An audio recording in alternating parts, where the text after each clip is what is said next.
Le plus beau jour de ma vie s'est transformé en le jour le plus terrifiant que j'ai jamais vécu lorsque mon propre père a essayé de prendre l'un de mes nouveau-nés. Je venais d'accoucher de triplés après une grossesse difficile. Et alors que j'étais encore faible dans mon lit d'hôpital, ma famille a décidé qu'un de mes enfants appartiendrait à mon frère et à sa femme. Ce qui s'est passé ensuite a mis fin à une relation que j'avais passée toute ma vie à essayer de sauver. Je m'appelle Allison Parker. Je vivais à Nashville avec mon mari Ryan. Et avant que cela n'arrive, nous étions mariés depuis 6 ans. Ryan était aimant et fiable, mais ma relation avec ma propre famille avait toujours été compliquée. Mon père, Steven, s'attendait à ce que tout le monde lui obéisse. Ma mère, Diane, évitait les conflits, et mon jeune frère, Eric, était toujours traité comme le favori Eric et sa femme. Vanessa voulait désespérément des enfants depuis des années, mais ils n'avaient jamais pu en avoir. Je me sentais désolée pour eux, mais je n'aurais jamais imaginé que leur douleur deviendrait une raison pour eux de croire qu'ils avaient droit à mon enfant. Quand Ryan et moi avons découvert que j'étais enceinte, nous étions ravis. Nous pensions que nous nous préparions pour un bébé jusqu'à ce qu'un rendez-vous de routine change tout. Le médecin a découvert que nous attendions des triplés. La grossesse est devenue difficile très rapidement. J'avais besoin d'une surveillance constante et les choses simples devenaient épuisantes. Ryan a fait tout ce qu'il pouvait pour m'aider, préparant la maison, achetant des fournitures et s'occupant de tout ce qui demandait trop d'efforts. J'avais peur, mais nous étions excités de rencontrer nos 3 bébés. Ma famille savait à quel point la grossesse était difficile, mais elle offrait peu de soutien.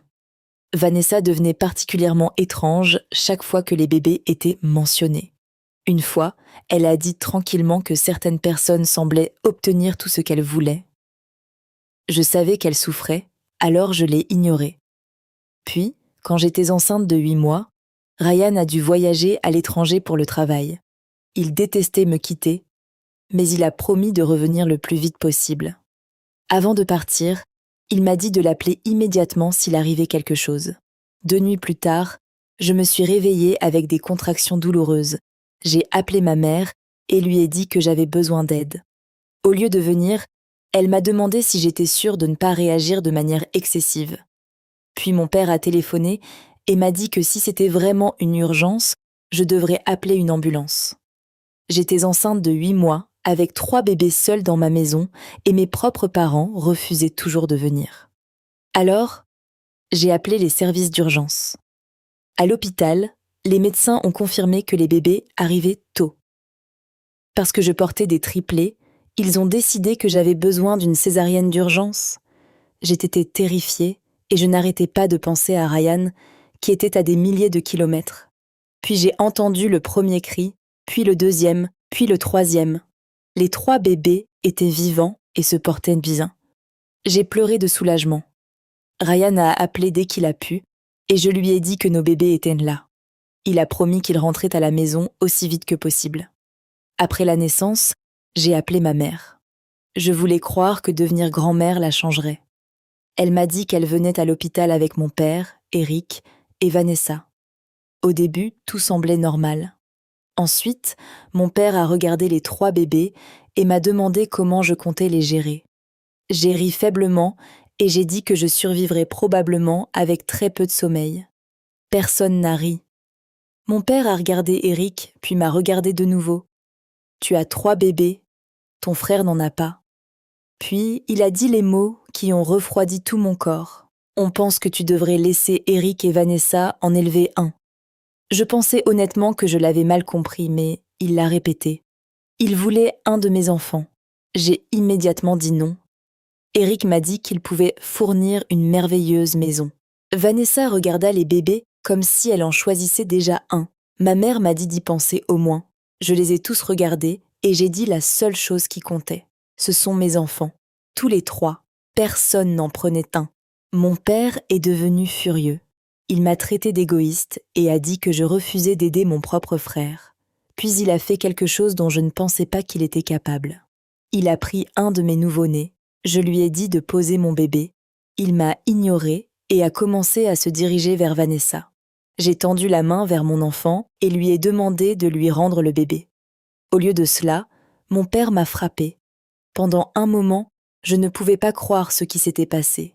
Puis j'ai entendu mon bébé pleurer et chaque once de peur a disparu. J'ai appuyé sur le bouton d'urgence. Le personnel de l'hôpital s'est précipité dans la chambre.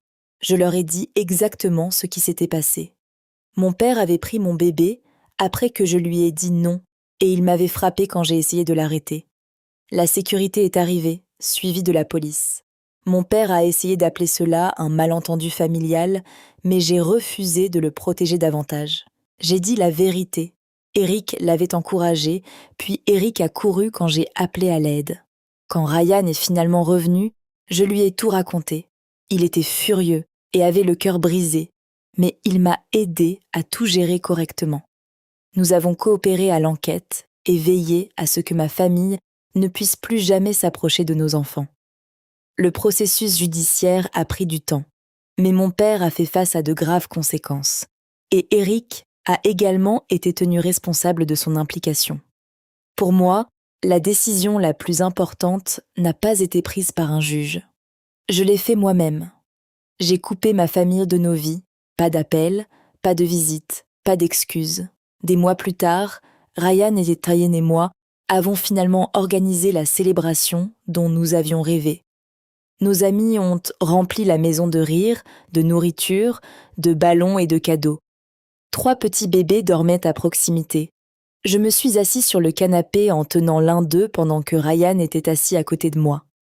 Il m'a regardé et m'a demandé si j'allais bien. J'ai regardé dans la pièce les personnes qui s'étaient réellement présentées pour nous, puis mes 3 enfants. Pour la première fois, j'ai compris quelque chose que j'avais passé des années à refuser d'accepter. La famille n'est pas qu'une question de sang. La famille est la personne qui prend le premier vol de retour quand vous en avez besoin. La famille est la personne qui vous protège lorsque vous êtes vulnérable.